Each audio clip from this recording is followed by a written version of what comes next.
Hello everybody to episode 4 of Weird Mind Newsroom with your forever host. Now, we're going to talk about the new releases, we're going to talk about the trailers that came out this week, and we're also going to talk about some of the other pieces of news-related media. So, without further ado, let's just get right into it, shall we?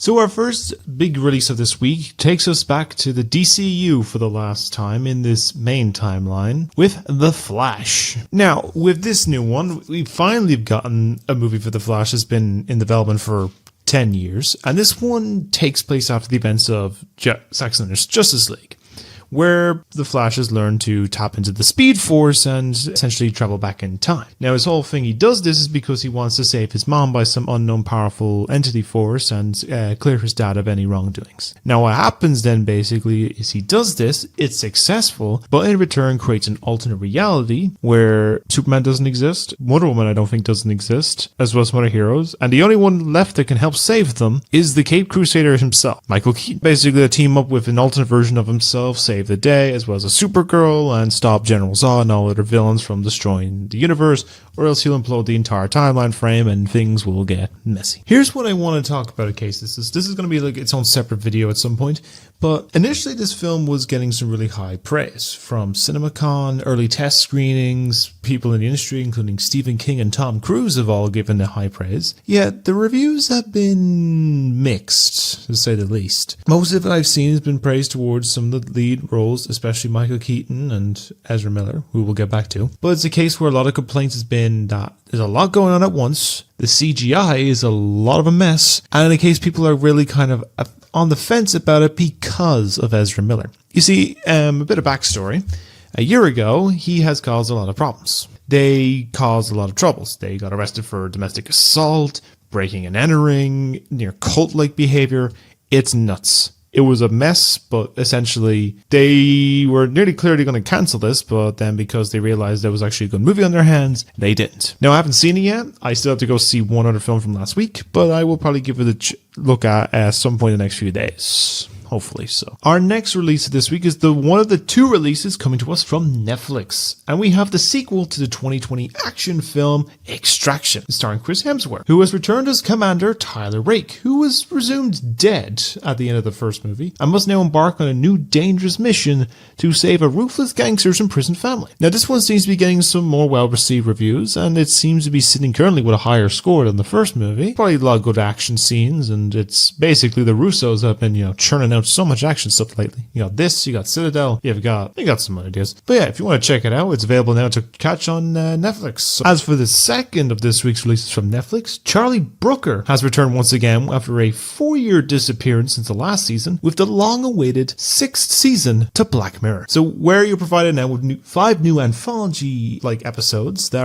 are based on different stories from alternate history of space travel, celebrity drama, to a streaming service making the entire series based on their life and their secrets and being played by a big name celebrity. Speaking of big name celebrities, this also has some big names attached to it, including Aaron Paul from Breaking Bad, Salma Hayek Penalt, Michael Cera, and many more familiar faces. And if you wanted to see some alternate reality history compared to how it is in the real world right now, check them all out now on Netflix. And now our final release of this week is with a video game. And technically this isn't a new game, but rather a remaster bundle. All the games in the series of Layers of Fear. This new one is taken, of course, the original and its sequel and given it a major remaster uplift with the all recreated in Unreal Engine 5, which they've labeled as the first game to be made in Unreal Engine 5 of horrors. The first one was focused on a painter going insane to try and create his magnum opus, and I think the other one was about a method actor dealing with the struggles of his past while trying to perform something on a boat. Then a game I've seen has gotten some pretty decent reception. It's had a few mixed low ones and some high ones. And if you want, and it's got some good spooks and puzzles of what I've heard. So if you want to check that out and have a bit of a fun time, then it's available on PC and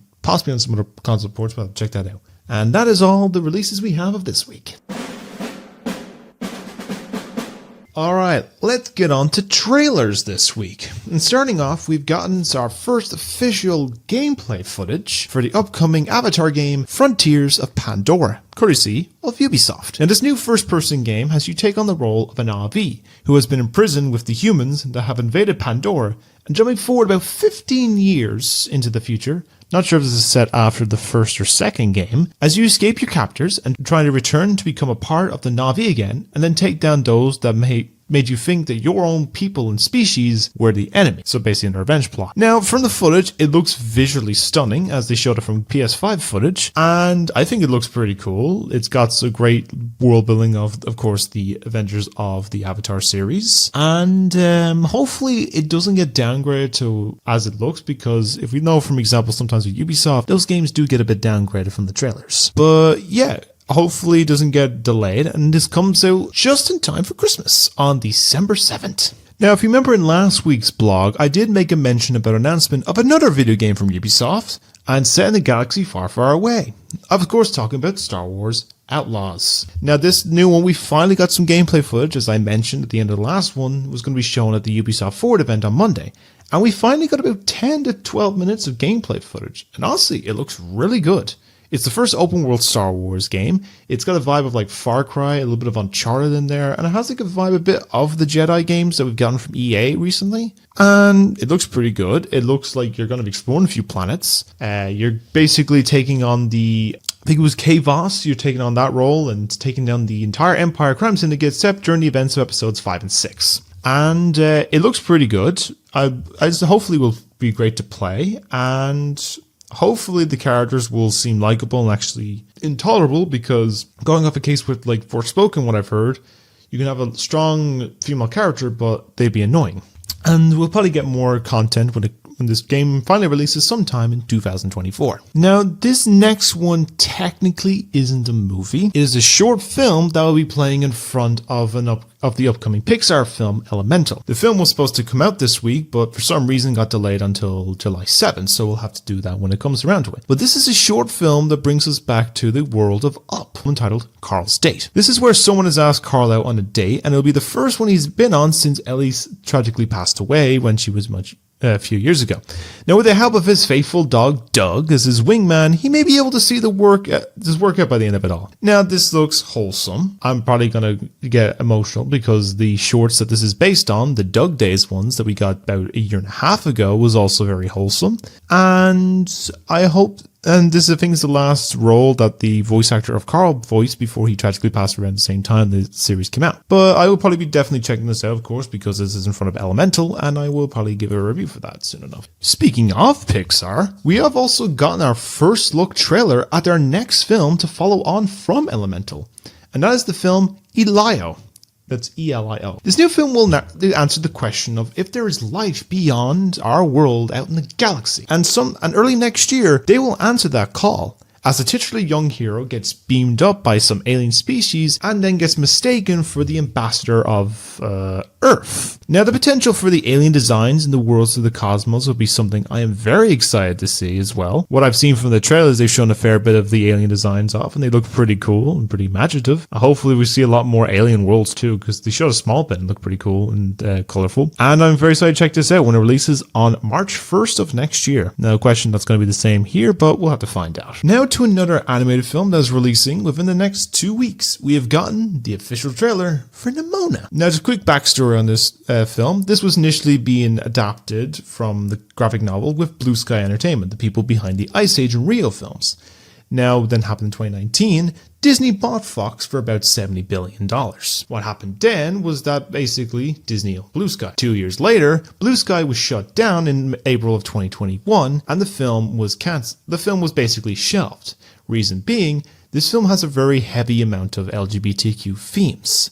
And because Disney is very queerbaity and will basically rip apart any film that might have some LGBTQ themes or emphasize that the first openly gay character in a Disney live-action film is established, they shelved it. This is then taken up by Netflix, who have adapted it, and we now are finally getting the story about the shape-shifting monster who teams up with a knight who gets convicted for a crime that he did not commit to help find a way to clear his name and return things back to the way they were. Now, this actually has some really nice animation. It looks pretty funny, and as of writing, it's actually sitting with a really strong, perfect score from reviews. It's sitting with like 100% Rotten Tomatoes, I think. It might have changed. I'll have to check. But yeah, basically for its really strong use of themes and story to emphasize the whole plot and stuff. It's not long until it's releasing as well, as it comes out in 2 weeks' time on June 30th. And now our final trailer for this week, and I'm not going to be too long on this one because it is a very brief teaser, we have finally gotten our first official look at the long-awaited sequel to Aardman's Chicken Run, entitled Dawn of the Nugget. This new film follows on from the original, where the chickens of Tweety's farm have escaped and found peace and sanctuary on their small island, and Ginger Rocky have just welcomed a new chick to the world. But when they hear from the mainland that the entirety of chicken kind is being threatened, they will have to gear up and break back in and save them before it becomes the next thing on the menu. Now, I love the original film, and like Pixar, I do have a soft spot for Aardman animation, and this teaser does look pretty great. I may need to get adjusted to the new casting, of course, because they changed the two main leads. Reason for Ginger's was because she was too old, yet there's been perfect examples of people that have revoiced the character even like when they're in their 80s or 90s. And Rocky was voiced by Mel Gibson, so kind of. But anyway, it does look pretty good. I was hoping to see a full trailer of this at the Netflix event this weekend, but it didn't seem to show up. So hopefully we get a full trailer for it soon. And we have an official release date for it as well. It's just arriving just in time at Christmas as well on December 15th. And with that, that is the end of the trailers for this week.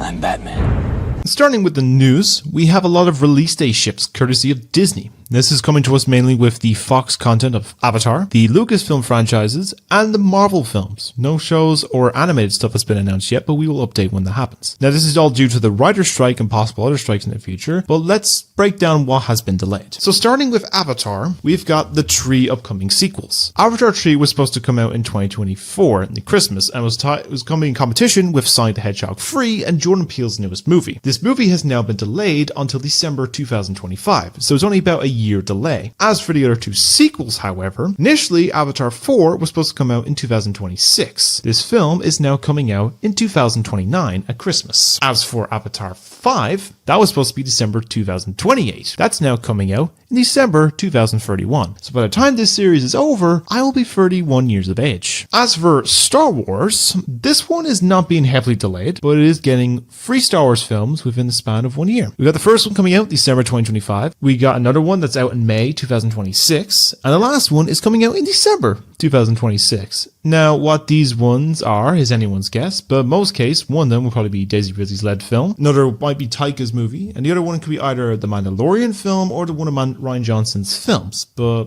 I'm sure we'll learn sometime soon. And lastly, on Marvel side of things, we have a lot of delays on the movie sides. Shows, they're up in the air. But for the likes of the films, we have a lot of delays, bar one that's been released earlier. The released earlier one is Deadpool 3, which is taking over the initial spot of Captain America 4's release in May 2024. As for Captain America 4, that's now releasing in August 2024. We've got the Thunderbolts that was supposed to release in July, now releasing at Christmas, taking over the Avatar release date. Blade is going to have a Bloody Valentine's on February 14, 2025. The Fantastic Four is coming out May 2025. And as for the Avengers movies, Kang Dynasty is coming out May 1st, 2026, and Secret Wars is coming out May 2027. Now, I feel personally that's a reasonable thing to do to delays in the Marvel films because, quality over quantity, and hopefully it might see a bit of a more stretched out thing. I feel like it might get delayed a bit more, but we'll have to see what happens. But what do you think of these releases dates? Do you think more are going to get delayed? Do you think these are going to get delayed further? And do you think that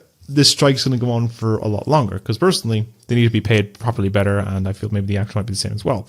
But let me know what you think down below. Now on to some adaptation news, courtesy of us from Amazon Prime, who are now making an adaptation of the graphic novel Coyotes. This has been described as a blend between Kill Bill and The Last of Us, and is set in a city known as the Lost City of Girls, a town plagued by mysterious disappearance of women. An officer by the name of Frank Coffey is on a mission himself to solve the mystery, and on the case he comes across a young girl with a katana named Red, who is on a mission to kill the wolves that have been murdering women at the border of this town. But it turns out, however, that these wolves are actually men from the surrounding villages, and with the lives of their family and friends at stake, they must team up in order to stop this dangerous situation. Now, this does sound pretty cool. I probably will check out the graphic novel, but it also has 2 big names involved in the production side of things, as this is going to be produced by both Selena Gomez and Jordan Peele. So this has me with the utmost interest because I do like some of their content and stuff. But what do you think? Does this sound pretty cool to you? Because I know it sounds cool to me. Let me know down below what you thought. And if you've read the comics, do let me know what you think, because it sounds pretty cool. cool. The rest of the news of this week is coming to us courtesy of the Annecy International Film Festival, animation side of things. And we've seen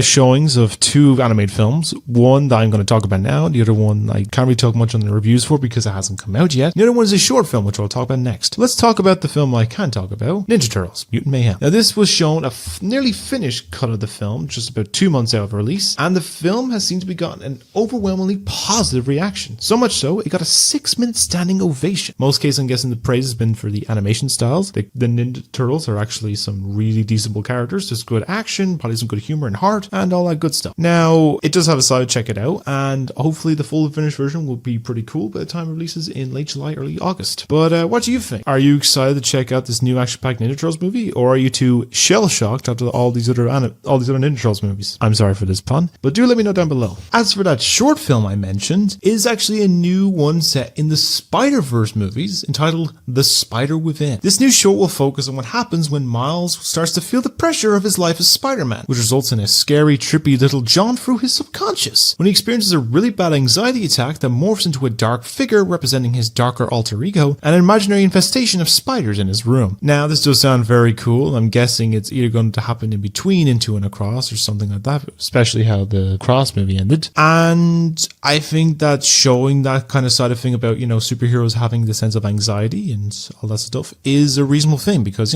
people can have anxiety. It's a real serious thing. And if it's done well, like how it's represented in Puss in Boots and not really by Velma, it can be pretty, referential. And I think, honestly, with the Spider-Verse movies, I think they can really top it off well. But what do you think? Do you think that this is exciting? Because I know I'll be checking this out. We don't have a release date for it yet, but I'm sure it'll probably release at the same time as Across. But I don't know. Let me know down below what you think. Actually, speaking of something else, we have the first of music news. This is unrelated to a lot of music that people most like, but to me personally, I do like a lot of comedic, experimental music. Mainly the likes of the comedy band's musicians, such as Twerp, Planet Booty, Starbomb, Lonely Island, Weird Al Yankovic, Tenacious D, and of course, Ninja Sex Party. Now, relating to NSP themselves, the lead man of the group, Danny Sexbang, the glorious man he is, has teamed up with the boys of Super Guitar Brothers once again to make a second acoustic album that they first released back in 2020. Now, this new one has some covers of songs like Don't Stop Believing by Journey, Time Stands Still by Rush, and Clocks by Coldplay, and many more other songs. Now, the first one was a vibe and had some really nice tunes and acoustic cover. I'm looking forward to this one, and I think going off the original site, this will be releasing possibly in the fall, projected around September or October, but also a case because it's both this and a new album from the Sex Party entitled These Nuts. This is a real album name, and I'm not joking with that one. But I'd like to know what you think. Have you listened to any of the music of any of these groups or musicians themselves? And let me know what your favorite ones is down below. The last two I'm going to blend together because it's technically both from Annecy and coming from renowned animator Genndy Tartakovsky. And the first is on the side of their popular prehistoric and brutal epic series, Primal. So during the panel, they announced that we're getting a third season to their popular series on Adult Swim, and it'll be more action-packed and more brutal than ever. And there's currently no release date for that one, but we will update when something comes along and changes that. The second bit of news from him, and coming along with this very tasteful image, is the new animated film from Sony, Fixed. Will be the first R-rated film from Sony and the second from Columbia after 2016 Sausage Party. This new one will follow a dog named Bull, an average all-around good dog who's in love with the show dog next door. However, they soon learn that they're going to get themselves neutered in the morning and will need to find out what they're going to do with their buddies on the last night if things still attached on them. Now, this will probably be, very raunchy. There'll be a lot of funny antics, and, I'm sure we'll get a release date sometime soon. Whether or not that'll probably be the next one after Beyond the Spider-Verse, but we'll have to see what happens. But are you excited for both of these announcements? Do let me know down below, and I'd love to hear what your thoughts are. And with that, that's the end of all the news stories of this week. Whoa! Oh! And with that brings us to the end of episode 4 of Weird Mind Newsroom. Now, I hope you enjoyed listening to me rambling again for probably about another 20 minutes. I seem to always make it about 20 minutes, isn't it? It's weird. I kind of want to make it shorter. I don't know why. But I hope you enjoyed my ramblings. I hope to the people that have watched my videos, I thank you for support. The few people of comments I've seen have been very appreciative. And yeah, I hope you enjoy this one. Hope you give it a like, you give it a comment of what stuff you like. I want to have a bit of discussion with a few of you because honestly, I would love to hear what your thoughts and stuff are. And if you like, give a subscribe if you haven't already, and even share it around. I'd love to see what other people think of my stuff. But yeah, I'd also like to give a big shout out to my lovely girlfriend who has helped me with a lot of the details and stuff, you know, from like the thumbnails for stuff. Currently what I planned, I have one other video already filmed. I'm going to edit that. It's going to be a shorter one, of course. And the next one, I do have a review written up. I was going to do 2, and then stuff happened this weekend that made me busy. And I have a review for Guardians of the Galaxy I want to film, so that will probably be the next review to come out. After that, then Spider-Verse. But anyway, I'm going to, I'm going to get a shower because I've smelled that, and this room is very warm. But yeah, I hope you enjoyed listening to me rambling, and I will see you in the next video. So stay being wonderful people. Good night, good news, and powering down now. Love you all.